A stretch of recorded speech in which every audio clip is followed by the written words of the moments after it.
Ayo, segera download Quran Tadabbur, tafsir dalam genggaman Anda.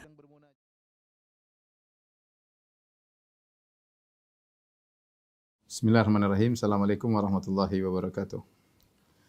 Alhamdulillahi ala ihsanihi wa syukru lahu ala taufiqihi wa amtinani wa asyhadu an la ilaha illallah wahdahu la syarika lahu ta'ziman li sya'ni wa asyhadu anna Muhammadan abduhu wa rasuluhu da'ila ridwani. Allahumma shalli alaihi wa ala alihi wa ashabihi wa ikhwani. Rekan-rekan alumni ITB dan mahasiswa ITB yang dirahmati Allah Subhanahu wa taala. Kita melanjutkan bahasan kita. Insyaallah pada kesempatan kali kita akan bahas dua bab secara singkat, yaitu bab tentang berdakwah di jalan Allah Subhanahu wa taala, mendakwakan tauhid, dan yang berikutnya adalah bab tentang tafsir tauhid ya, bab tentang tafsir tauhid. Sebagaimana kita sudah bahas pada sebelumnya, bab-bab sebelumnya tentang keutamaan tauhid dan juga tentang bahaya syirik, sehingga seorang sudah tertarik untuk berjuang untuk bertauhid dan menghindarkan diri daripada kesyirikan. Maka di antara penyempurna dari itu semua adalah dengan mendakwakan tauhid tersebut. Seorang jangan hanya membatasi tauhid pada dirinya, tapi dia berusaha menularkan kebahagiaan yang dia rasakan kepada orang lain ya. Dan ini diisyaratkan oleh firman Allah Subhanahu wa taala, wal asri innal insana lafi khusr illa alladziina aamanu wa 'amilus shalihaati wa tawassaw bil haqq wa tawassaw bis sabr. Demi masa sungguhnya manusia itu semuanya dalam kondisi merugi kecuali orang-orang yang beriman dan beramal saleh. Apakah cukup di situ? Tidak ya. Wa amil alladzina amanu wa 'amilus shalihaati wa tawassaw bil haqq wa tawassaw bis sabr. Saling juga menasihati dalam kesabaran ya, dalam kebenaran, dan saling menasihati dalam kesabaran. Oleh karenanya seorang ahli tauhid tidak mencukupkan tauhid pada dirinya saja, tapi dia berusaha menyeru masyarakat untuk bertauhid, berusaha untuk mengajak masyarakat meninggalkan kesyirikan dengan berbagai macam bentuk modelnya ya. Oleh karenanya setelah itu Syekh Muhammad bin Wahab rahimahullah membawakan bab tentang berdakwah kepada la ilaha illallah, berdakwah kepada la ilaha illallah. Beliau Syekh Muhammad bin Wahab rahimahullah membawakan banyak dalil ya. Di antaranya yaitu firman Allah Subhanahu wa taala, "Qul hadhihi sabili ad'u ila Allah ala basiratin ana wa man ittaba'ani wa subhanallahi wa ma ana minal musyrikin." Perhatikan ayat ini ya.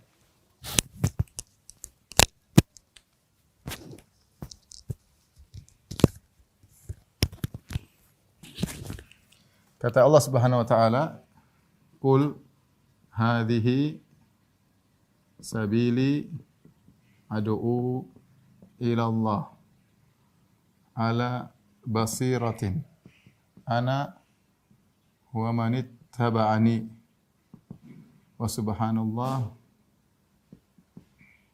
wa ma ana minal musyrikin." Ini di akhir-akhir surat Yusuf. Ya, katakanlah wahai Muhammad ya. Wahai Muhammad, hadhihi sabil, inilah jalanku. Aku menyeru kepada Allah.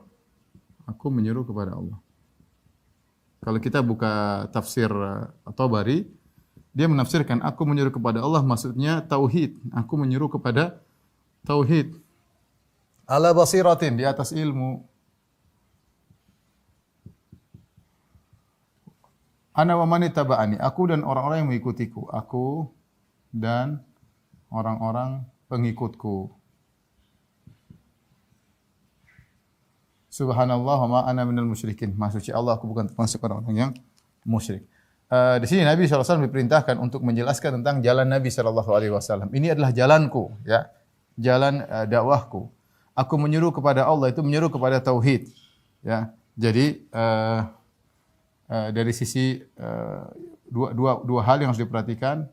Dua hal. Pertama, menyeru kepada tauhid, mentauhidkan Allah. Jadi kata At-Tabari, ad'u ila Allah, maksudnya aku menyeru kepada mentauhidkan Allah, yaitu ad'u ila tauhidillah. Ini ad'u ila tauhidillah ya. Jadi intisari dakwahku adalah menyeru kepada tauhid kepada Allah Subhanahu wa taala. Perkara yang kedua, aku ikhlas tidak menyeru kepada selain Allah.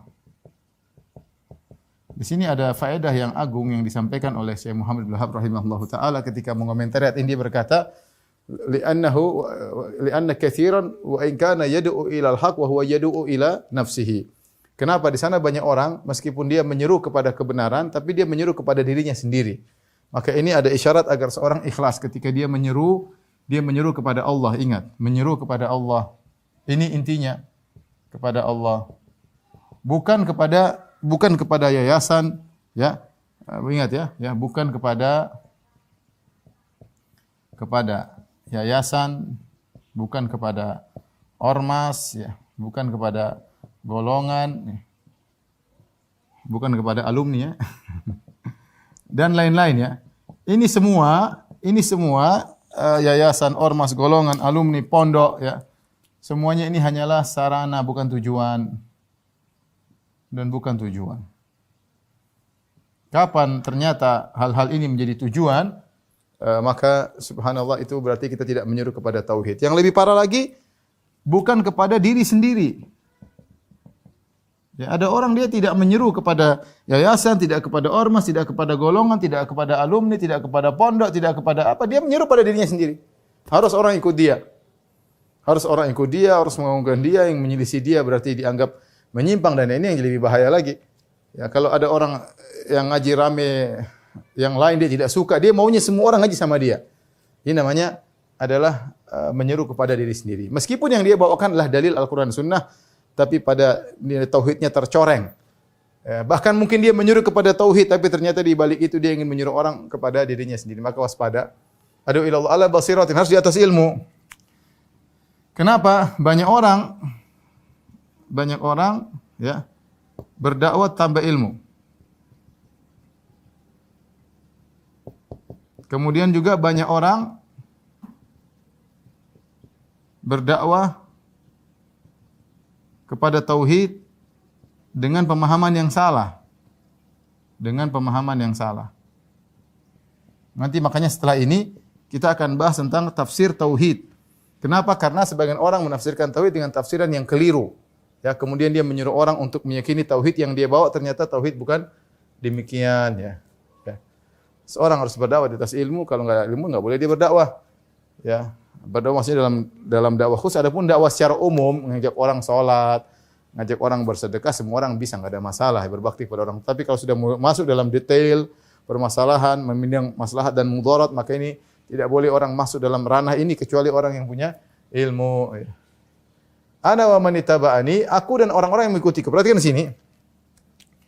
Dan orang-orang mengikutiku, ya, menunjukkan semua pengikut Nabi adalah berdakwah kepada tauhid. Sallallahu alaihi wasallam berdakwah kepada tauhid. Coba perhatikan ayatnya kembali. Kata Allah, "Qul hadhihi sabilillah, jalanku, aku menyuruh kepada Allah." Aku menyuruh kepada Allah ini. Aku menyuruh kepada Allah di atas ilmu, yaitu aku dan orang-orang yang mengikutiku. Berarti yang menyuruh kepada Allah bukan cuma aku saja. Aku dan orang-orang pengikutku. Berarti seluruh pengikut Nabi berdakwah kepada tauhid. Di akhir ayat, subhanallah wa ma ana minal musyrikin, maha suci Allah, sungguhnya aku bukan termasuk orang-orang yang musyrik. Jelas. Jalan orang ahli tauhid berbeda. Kami bukan musyrikin. Ya. Jelas, ya. Kami bukan musyrikin. Ya. Tidak tasyabuh dengan kaum musyrikin. Jelas. Dengan kaum musyrikin. Tidak basa-basi tentang, ya, tentang kesyirikan. Tidak ada. Syirik ya syirik. Ya. Jelas. Ini. Wa ma ana minal musyrikin. Aku bukan orang musyrik, jelas. Bukan malah barang-barangan, bikin acara kesyirikan, ikut serta, enggak. Ya. Kita toleransi ada, tapi kalau saya bukan orang musyrik. Jelas. Tauhid harus jelas, tidak boleh remang-remang, ya. Harus jelas tauhid, syirik mana, tauhid mana. Ini ayat menjadi dalil bahwasanya kesimpulannya bahwasanya orang yang bertauhid, kesempurnaan tauhidnya adalah mendakwahkan tauhid. Ini kesimpulan ayat ini. Kesimpulan, ya. Di antara penyempurna tauhid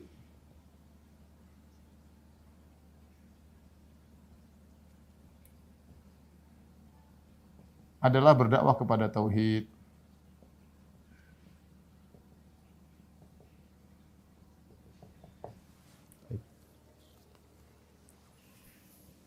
Baik, ikhwan dan akhwat yang dirahmati Allah Subhanahu wa taala. Kita lanjutkan bahasan berikutnya. Dalil berikutnya yang dibawakan oleh Syekh Abdul Wahhab tentang keutamaan tauhid atau berdakwah kepada tauhid dari Ibnu Abbas radhiyallahu anhuma anna Rasulullah sallam lama ba'atsa Mu'adzan ilal Yaman. Tatkala Rasulullah sallam mengutus Mu'adz ke negeri Yaman. Untuk apa ikhwan Mu'adz diutus ke negeri Yaman? Untuk mendakwakan tauhid. Qala lahu, Nabi berkata, "Innaka ta'ti qauman min ahli kitab." Sungguhnya wahai Mu'adz kau akan mendatangi suatu kaum dari ahlul kitab, yaitu di Yahudi di sana, Yahudi atau Nasara di negeri Yaman. Bayangkan Rasulullah konsentrasi untuk islamisasi. Untuk islamisasi. Maka Nabi menyuruh Mu'adz untuk berdakwah sampai bukan cuma di kota Madinah, sampai sana ke luar negeri kalau bahasa kita. Sampai ke negeri Yaman. Apa? Untuk mengadakan islamisasi. Tebarkan sunnah, tebarkan tauhid. Terbarkan rahmat Allah. Dalam tauhid ada rahmat, dalam kesyirikan ada azab. Sampaikan kepada mereka. Ya. Tapi bagaimana cara agar mereka masuk Islam? Caranya menjelaskan mereka di atas kesesatan. Jelaskan bahwasanya orang-orang musyrik itu di atas kesyirikan, di atas kesesatan, mengantarkan kepada neraka jahanam, bukan malah mendukung, oh kita semua benar, semua enggak, ini malah rusak seperti ini orang liberal. Ya. Orang liberal ini aneh, nyuruh orang untuk mengakui semua agama. Ya, seakan-akan melarang islamisasi, tapi kalau kristenisasi oke-oke saja. Ini subhanallah ya.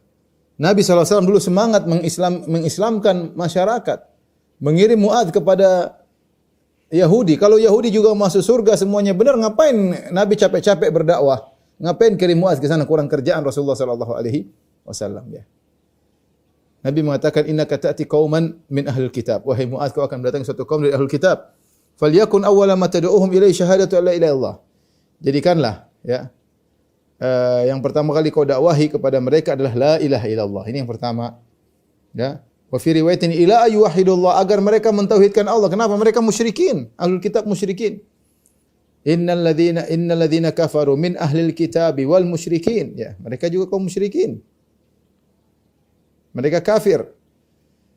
Yang pertama adalah tauhid. Fa inhum ata'uka lidzalik. Kalau mereka taat kepada engkau untuk mentauhidkan Allah, fa alimhum anna Allah aftarada alaihim khamsa salawat. Baru ajarkan kepada mereka salat 5 waktu. Fi kulli yaumin wa lailah. Setiap sehari semalam salat 5 waktu. Fa inhum ata'uka lidzalik. Kalau mereka taat kepadamu salat 5 waktu, fa alimhum anna Allah aftarada alaihim shadaqatan tu'khadhu min aghniyaihim faturaddu ala fuqaraihim.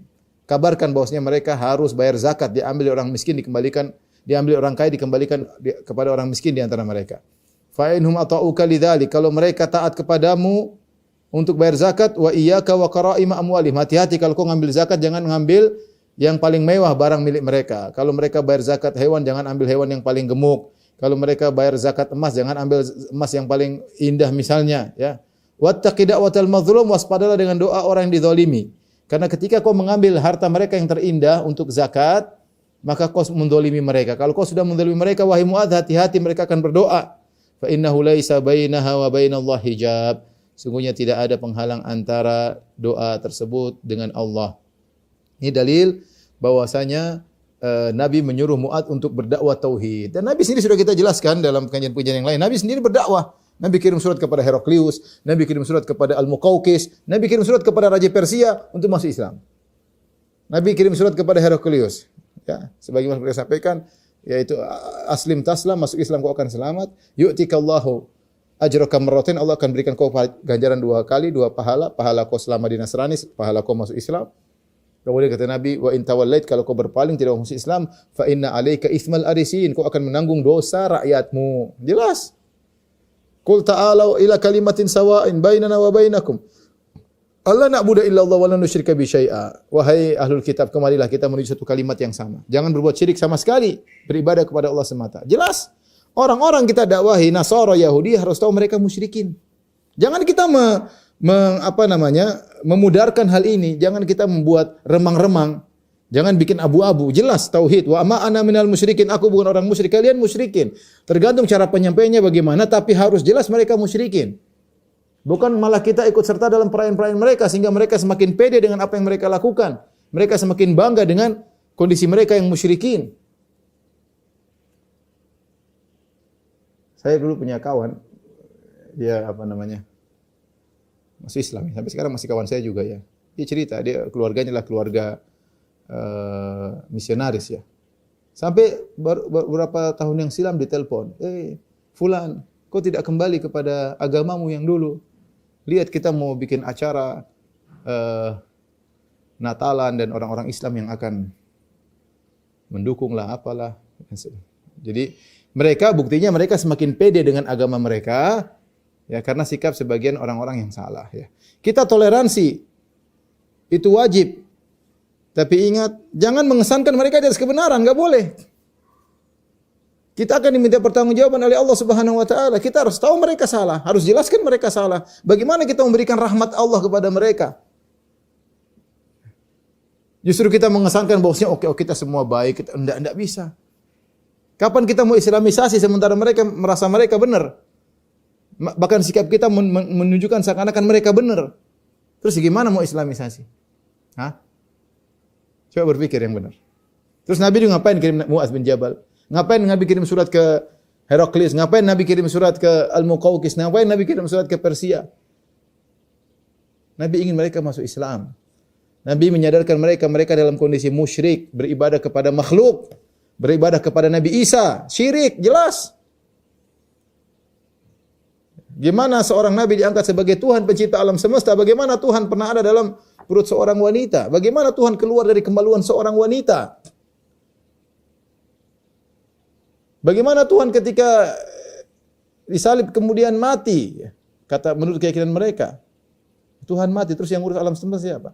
Bagaimana Tuhan bisa ditutup, dimasukkan dalam kuburan? Tuhan pencipta alam semesta, muasa alam semesta dimasukkan dalam sebidang tanah yang cuma 1 kali 2 meter. Bagaimana Tuhan yang menciptakan alam semesta ini pernah dalam perut seorang wanita bercampur dengan darah dan macam-macamnya dan kotoran? Berpikir, terus kita seakan-akan membenarkan keyakinan mereka. Ya, saya kan para dai, toleransi kita sama-sama sepakat toleransi. Tapi kita harus memahamkan bahwasanya mereka di atas kesalahan, mereka kesyirikan. Kalau enggak begitu caranya tidak bakal ada namanya islamisasi. Kita manhaj Nabi. Nabi gimana cara dakwahnya tadi? Kul hadhi sabili adu ila Allah ala basiratin ana man tabi'ani wa ma ana subhanallah maha suci Allah wa ma ana minal musyrikin. Aku bukan termasuk orang musyrik. Itulah berarti kita menyerukan kepada tauhid.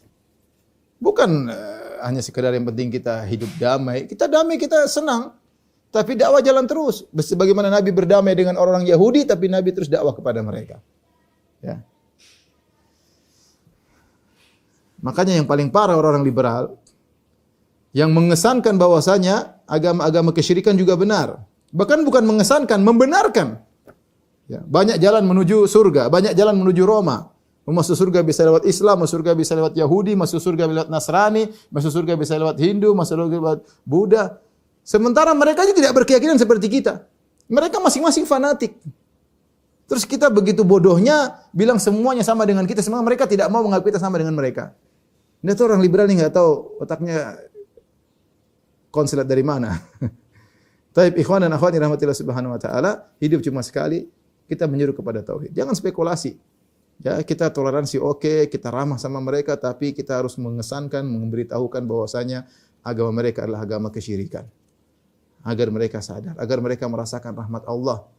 Karena kalau mereka meninggal dalam kondisi musyrik, maka tidak ada rahmat bagi mereka. Tidak ada rahmat bagi mereka.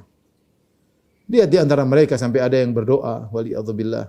Ketika Baba Vatikan meninggal, kemudian seorang dai terkenal di antara mereka berdoa, rahimallahu Baba, semoga Allah merahmati Paus Paulus. Subhanallah, yang benar aja. Atas keikhlasannya berdakwah. Keikhlasan dakwah kemana? Dakwah kepada kesyirikan.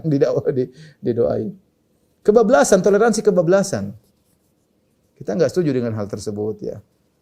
Kita bisa damai sejak dulu sama orang-orang non-muslim, tapi bukan berarti kita membenarkan perbuatan mereka, bukan berarti kita merestui kesyirikan mereka ya.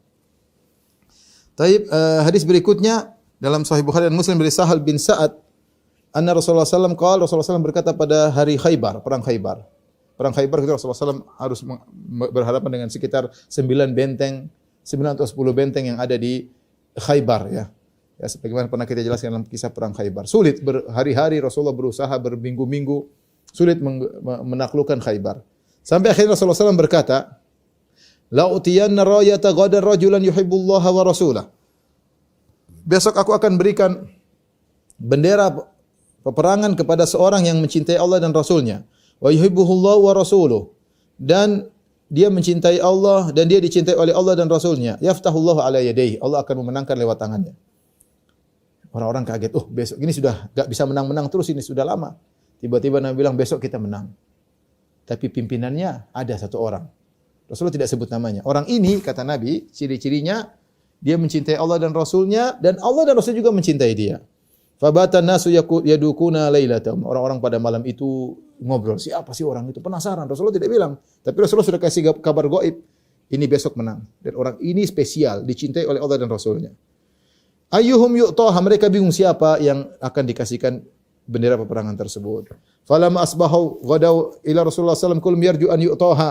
Tatkala pagi-pagi mereka datang kepada Nabi, semua berharap dia yang dikasih. Bukan karena mereka mata jabatan, gila jabatan, tidak. Tapi mereka ingin dapat predikat dicintai oleh Allah dan Rasulnya dan menang lewat tangan mereka. Dan ini suatu kebanggaan, pahalanya besar. Mereka ingin yang dikasih. Ternyata semua pada datang, enggak ada yang dikasih. Kata Rasulullah, "Aina Ali bin Abi Thalib?" Mana Ali bin Abi Thalib? Qila huwa yashtaqi ainaihi, matanya sakit. Farsalu ilaihi fa utiya bi, sudah enggak bisa dipompong, dipapah jalan, enggak bisa ngelihat. Ada banyak kotoran di matanya. Fa basaqa fi ainaihi, maka Rasulullah SAW meludah di kedua matanya. Wa da'ala, Rasulullah SAW berdoa. Fa bari'a ka'allam yakum bihi waj'un, maka Ali bin Abi Thalib sembuh tiba-tiba tanpa ada bekas-bekasnya, seperti tidak pernah sakit sama sekali. Ini mukjizat Nabi SAW. Fa atahu rayah, maka Rasulullah SAW kasih bendera. Kemudian kata Rasulullah SAW, "Unfudh ala rislik," yaitu tenang dalam perjalanan. Hatta tanzila bisahati, sampai kau berada di pelataran mereka, di pelataran benteng mereka. Summa du'uhum ilal Islam, kemudian seru mereka untuk masuk Islam. Wa akhbirhum bima yajibu alaihim min haqqillahi ta'ala. Lihat, pertama kali suruh masuk Islam. Kemudian kabarkan kepada mereka tentang apa yang wajib, hak Allah yang harus mereka tunaikan. Fawallahi la yahdiyallahu bika rajulan wahidan khairun laka min humrin na'am. Demi Allah, satu orang dapat hidayah gara-gara engkau dia masuk Islam, lebih baik daripada kau mendapatkan onta merah. Ini sama di hadis-hadis yang kita sebutkan, bahwasanya dakwah yang pertama kali harus diperhatikan adalah dakwah tauhid. Dakwah tauhid, ya. Agar orang-orang merasakan tauhid. Ketika Nabi mengutus Mu'adz, "Falyakun awwalat ma tad'uuhum," jadikanlah dakwah pertamamu adalah tauhid.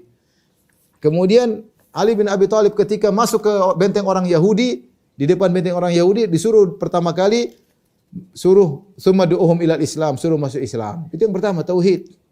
Ya. Ya, Rasulullah SAW ingin agar orang-orang merasakan nikmat tauhid, nikmat bertauhid. Taib, ini adalah dakwah kepada tauhid, maka saya katakan kesyirikan tetap ada, ya. Kalau kita mau kalkulasi, sepertinya kaum musyrikin lebih banyak daripada kaum muslimin. Coba kita gabung, ya.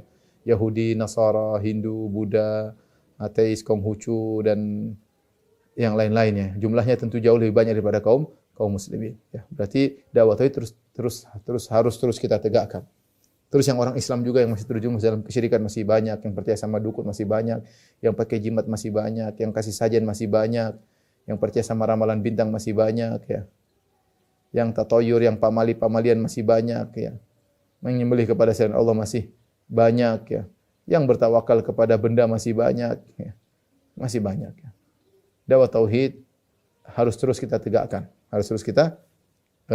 tegakkan. Tapi kita lanjutkan bab berikutnya. Bab ad-du'a, bab tafsir la ilaha illallah. Bab tafsir at-tauhid wa syahadati la ilaha illallah. Bab tentang tafsir tauhid dan syahadat la ilaha illallah. Mirip, tauhid la ilaha illallah adalah perkara yang mirip. Bab ini menjelaskan,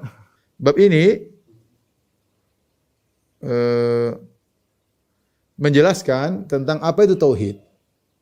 Karena ketika kita ingin berdakwah, kita harus tahu apa yang kita dakwahi. Tadi sudah kita sebutkan, ad'u ilallah ala basiratin, aku menyuruh kepada Allah di atas ilmu. Ilmu itu harus benar, ilmu tauhid yang benar. Kita jangan sampai salah paham tentang tauhid.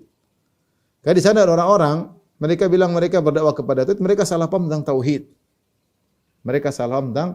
Maka kita harus tahu tafsir tauhid yang benar dan kita akan singgung sedikit tentang tafsir tauhid yang salah. Tafsir tauhid yang salah, jangan kita terjebak dengan tafsir seperti itu ya. Ada yang salah, ada yang kurang ya. Maka seorang berusaha berdakwah kepada tauhid dengan tafsir yang benar. Baik. Tafsir tauhid ya. At-tauhid. Ini sudah pernah saya singgung. Tauhid ada artinya mengesahkan ya. Mengesahkan.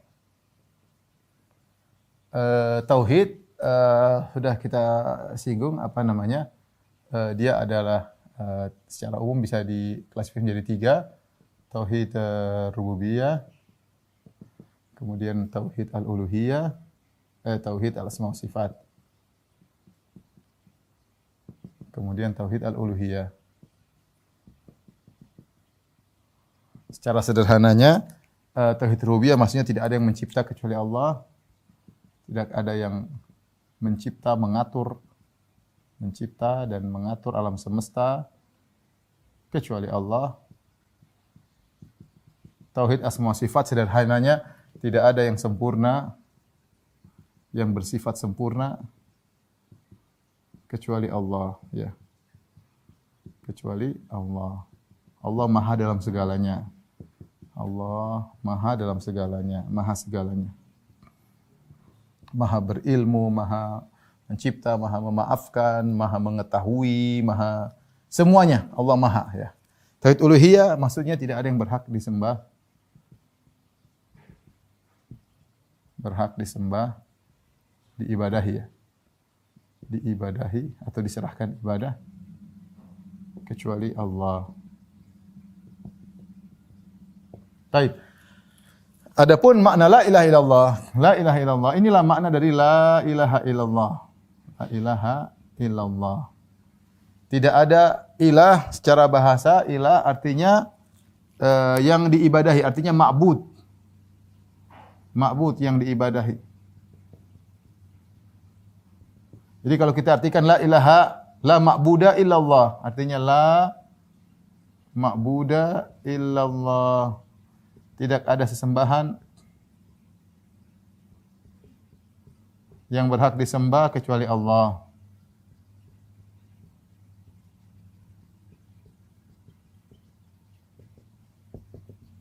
Inilah makna sesungguhnya dari la ilaha illallah. Sini sudah pernah kita bahas ya, karena ilaha dari wazan fi'al maknanya makluh, seperti kitab, maktub ya, kitab, maktub ya. Kemudian ilah maknanya makluh ya. Inilah yang diserukan oleh para anbiya kepada umat-umat mereka ya. Walaqad ba'atsna fi kulli ummatin rasulan an ibudullaha wajtanibut taghut. Jelas. Sungguh kami telah mengutus kepada setiap umat seorang rasul yang mengatakan ubudullaha, sembahlah Allah saja, wajtanibut taghut, dan jauhilah taghut, jauhilah sembahan selain Allah. Itulah makna inti daripada la ilaha illallah, tidak ada yang berhak disembah kecuali Allah Subhanahu wa taala ya. Adapun tauhid asma wa sifat, tauhid rububiyah adalah pelengkap, karena kalau orang mengakui, perhatikan, jadi semuanya akan menuju kepada tauhid uluhiyah. Ya. Kalau kita mengakui bahwasanya hanya Allah yang mencipta dan mengatur alam semesta, karena Allah yang maha sempurna, maka dialah yang berhak disembah, sudah jelas. Jelas. Jadi tauhid asma sifat dan rububiyah mengkonsekuensikan tauhid al-uluhiyah ya. Tauhid asma sifat dan tauhid rububiyah ini sangat logis ya, mengkonsekuensikan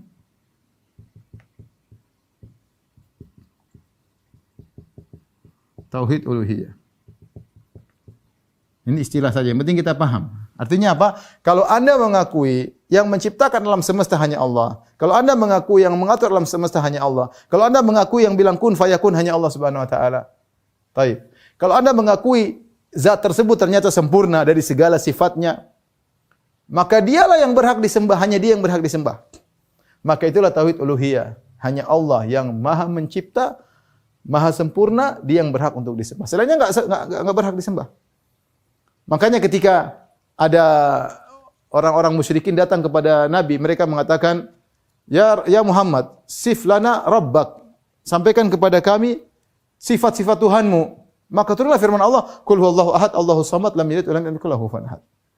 Katakanlah dialah Allah, Qul huwallahu ahad, dialah Allah yang berhak disembah, yang ahad, sendiri, tidak ada yang seperti dia. Allahus samad, yang dia tidak membutuhkan kepada apapun dan semuanya butuh kepada dia. Lam yalid wa lam yulad, tidak melahirkan, tidak dilahirkan. Ya, karena kalau dia melahirkan berarti ada yang mirip seperti dia. Kalau dilahirkan berarti dulunya dia tidak ada, kemudian ada. Wa lam yakul lahu kufuwan ahad, dan tidak ada yang serupa dengan dia. Itulah syarat Tuhan yang berhak disembah. Dan syarat itu tidak dipenuhi oleh sembahan yang lain. Siapa nyembah Nabi Isa coba? Nabi Isa dimasukkan. Apakah ada yang sama seperti Nabi Isa? Ada, Nabi Adam, lebih hebat lagi, tidak pakai ayah, tidak pakai ibu. Ya. Nabi seperti dia banyak, yang makan, yang minum, yang jalan, yang banyak sekali yang seperti Nabi Isa alaihissalam tidak berhak untuk disembah. Jadi inilah kalau ditanya apa itu tafsir tauhid yang sungguhnya adalah tauhid al-uluhiyah. Inilah intisari dakwah para nabi.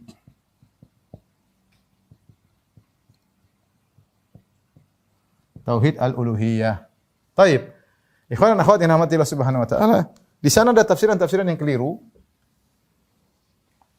atau kurang sempurna. Tafsir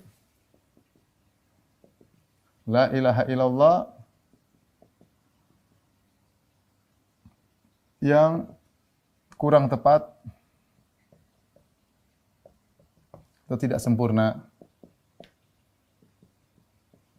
Benar atau salah ya? Kalau kurang enggak tepat, dia tidak sempurna atau salah. Di antaranya, perhatikan sini. Sebagian, saya tidak bilang semuanya, sebagian kaum Asy'ariyah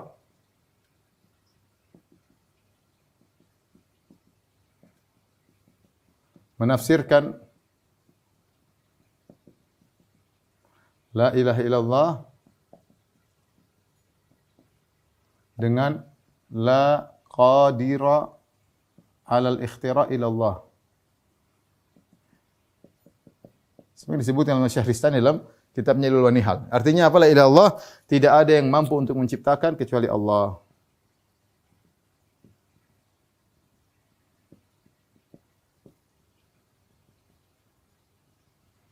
Melainkan Allah. Perhatikan di sini, ternyata tafsir mereka ini cenderungnya kepada apa? Kepada tauhid rububiyah. Tauhid rububiyah. Apakah tafsir ini salah? Tafsir ini kurang tepat karena maksud la ilaha illallah itu tidak ada yang berhak disembah. Bukan hanya sekedar tauhid rububiyah. Dampaknya apa dampaknya? Dampaknya selama tidak meyakini adanya pencipta selain Allah,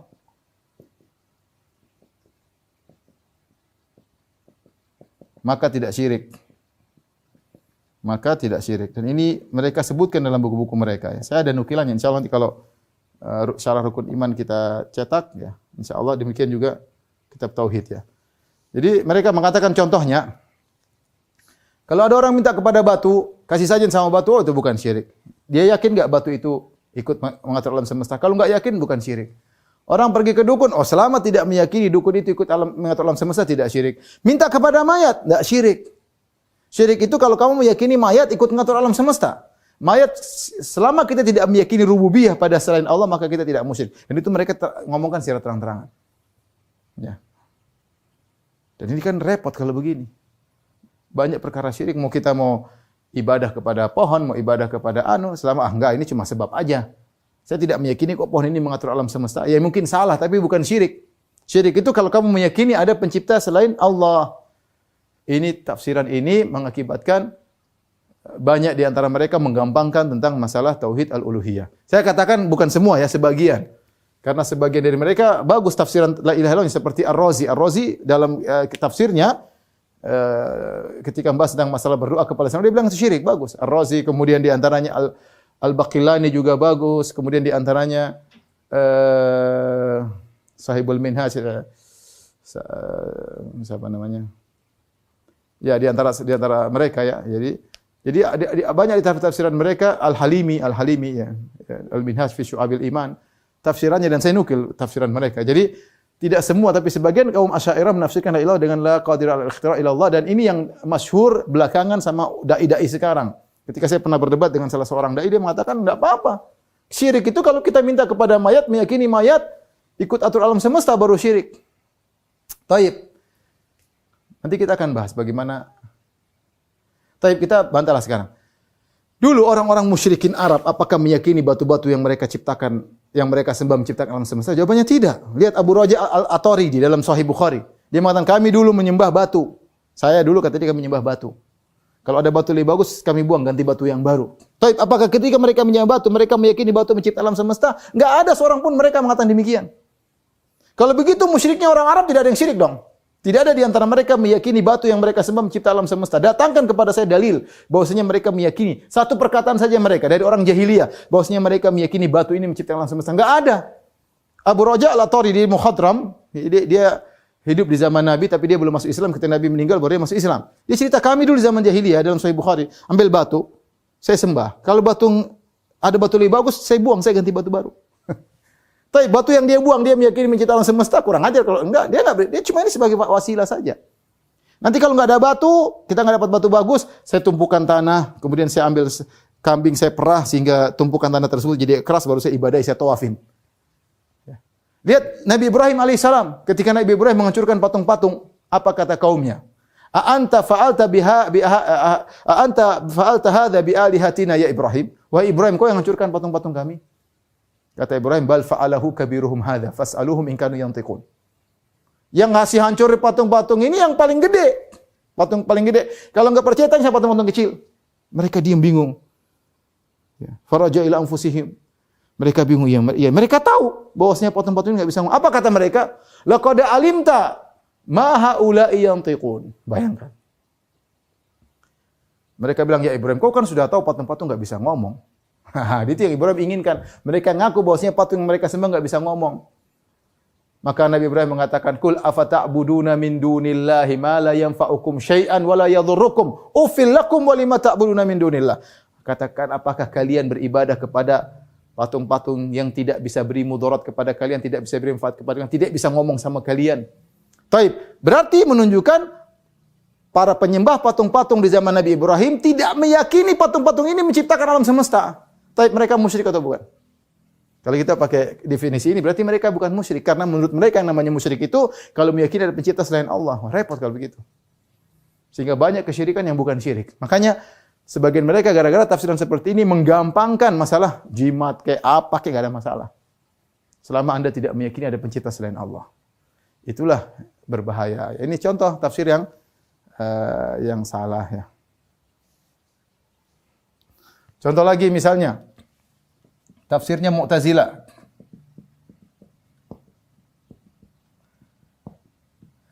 Mu'tazilah dia punya pemikiran sama seperti orang-orang filsafat Yunani. Nanti insyaallah kita akan bahas. Insyaallah setelah saya selesai akidah wasithiyah saya akan mulai bahas tentang firqah dan yang pertama saya akan bahas adalah masalah Yunani insyaallah. Jadi menurut mereka Tuhan itu memiliki sifat utama adalah qadim, ya. Tuhan tersebut tidak boleh punya sifat. Jadi kata mereka Tuhan hanya zat tanpa sifat. Tidak ada boleh sifatnya. Kalau zat ini qadim itu azali. Ya. Qadim itu azali. Kalau ada sifat bersama zat berarti sifat juga qadim. Berarti kalau kita mengatakan, jika kita mengatakan Allah punya sifat, misalnya 2 atau 3 sifat misalnya, berarti kita tetapkan ada 4 qadim, 1 tambah 3 sama dengan 4 qadim. Satunya ini zat, 3-nya adalah sifat. Totalnya 4, berarti ini syirik. Namanya qadim itu cuma harus 1 doang, kata mereka. Ini disebutkan oleh Al-Qadhi Abdul Jabbar dalam kitabnya Syarh Usul Khamsah.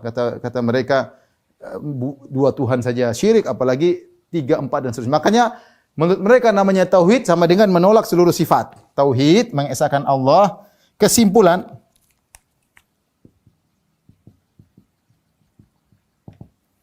tauhid sama dengan menolak seluruh sifat. Allah tidak boleh dikasih sifat sama sekali. Kalau gitu apa? Firman Allah, oh bukan sifat. Kalau gitu firman Allah, Quran bukan sifat. Quran makhluk. Intinya gitu. Ini saya sederhananya ya.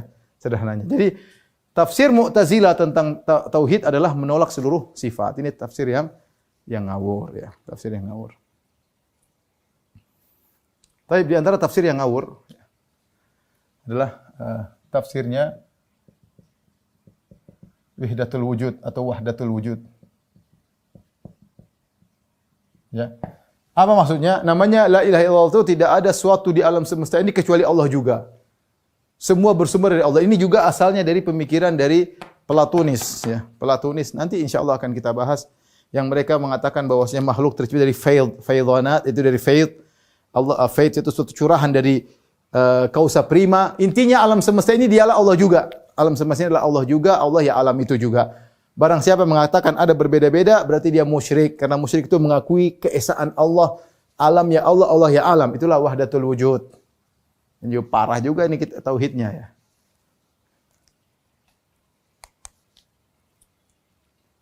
Tapi di antara tafsir yang keliru,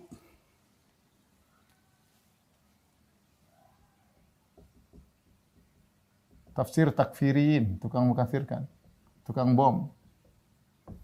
Mereka mengatakan la hukma illallah.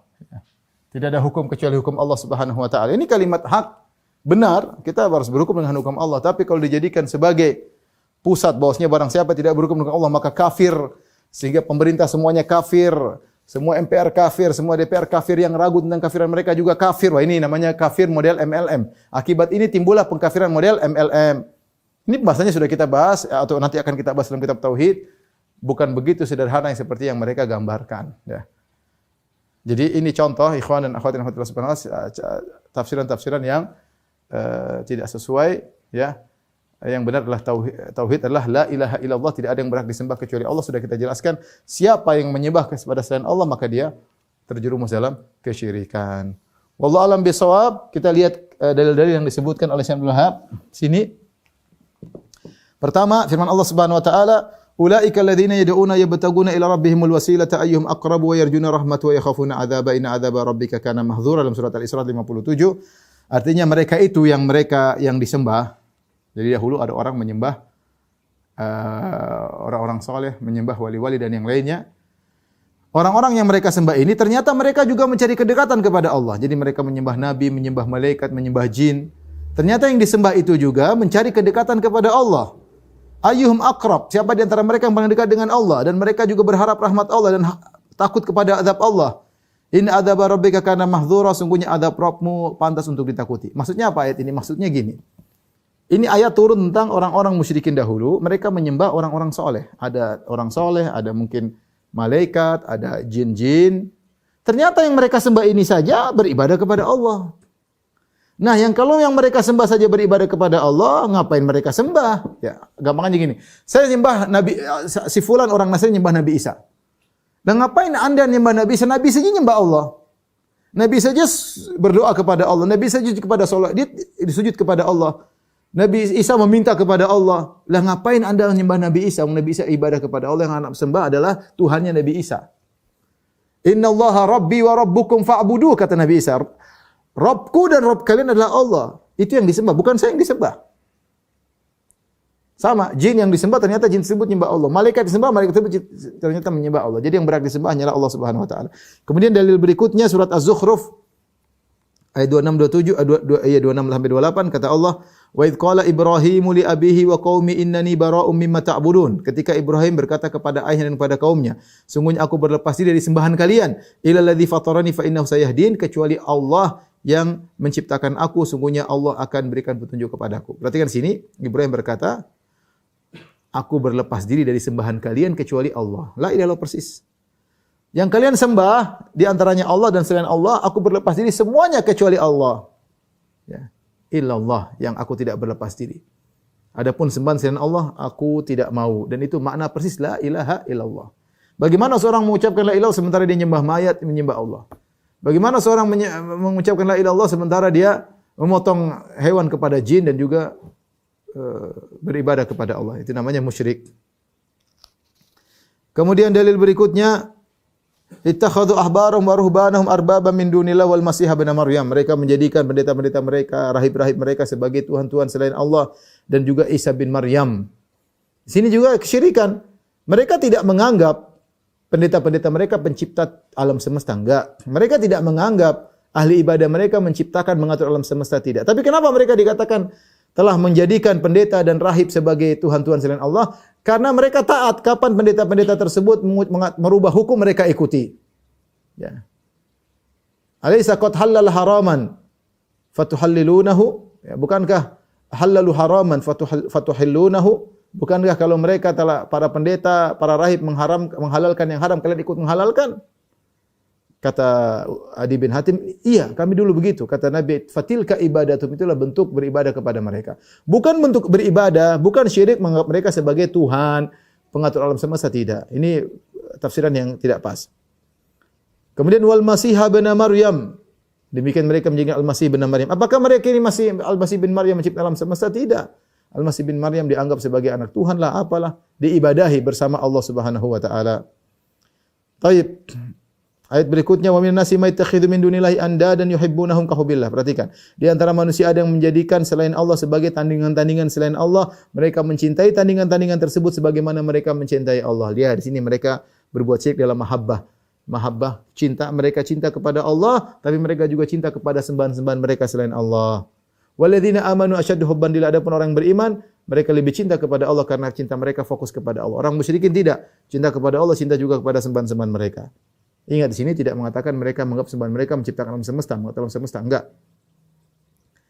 Dan dalam hadis yang sahih Nabi sallallahu alaihi wasallam bersabda, "Man qala la ilaha illallah wa kafara bima yu'badu min dunillah." Barang siapa mengucapkan la ilaha illallah dan kufur kepada sembahan selain Allah. Ini syaratnya. Wa may yakfur bit taghuti wa yu'min billah. Harus kufur kepada tagut. Ya, jangan kita bilang, oh, saya Islam. Mereka Nasara, Yahudi, biarin aja, masa masuk surga. Enggak boleh. Harus bilang saya Islam, saya tauhid, mereka syirik, harus begitu. Kalau Anda ragu mereka syirik, ya berarti Anda ragu tentang Anda tauhid. Konsekuensi Anda mengatakan Anda bertauhid, mengkonsekuensikan harus mengatakan mereka musyrik. Ya, makanya Allah mengatakan, wa may yakfur bit tagut wa yu'min billah. Harus kufur kepada tagut, kufur kepada kesyirikan, beriman kepada Allah, baru bisa la ilaha illallah. Ada penafian, ada penetapan. Tidak ada sembahan kecuali Allah, itu baru tauhid. Adapun saya sembah Allah, tapi yang lain juga sembahyang, silakan sama-sama boleh. Ini enggak benar, tauhidnya enggak beres berarti. Enggak ada nafyu dan isbat, harus ada nafyu dulu, penafian selain Allah, menetapkan Allah. Ya, kata Ibrahim alaihissalam, ini bara'un mimma ta'budun illa alladzi fatarani. Aku berlepas diri pada sembahan semua selain Allah kecuali Allah yang menciptakan aku. Itu penafian dan penetapan la ilaha illallah. Man qala la ilaha illallah wa kafara bima yu'badu min dunillah. Barang siapa yang mengucap la ilaha illallah dan kufur kepada sembahan selain Allah, maka haram hartanya, haram darahnya dan hisabnya kepada Allah. Tapi inilah tafsir tauhid secara sederhana. Ya khairin rahmatillah subhanahu wa ta'ala. Insyaallah mudah-mudahan buku syarah kitab tauhid di tengah Maret sudah siap untuk bisa disebarkan insyaallah taala. Masih proses pengeditan agak lambat ya. Demikian apa yang saya sampaikan, kurang lebih saya mohon maaf kepada kawan-kawan alumni ITB dan juga mahasiswa ITB. Semoga Allah mewafatkan kita di atas tauhid dan kita dijauhkan dari segala bentuk kesyirikan. Wabillahi taufiq wal hidayah. Assalamualaikum warahmatullahi wabarakatuh.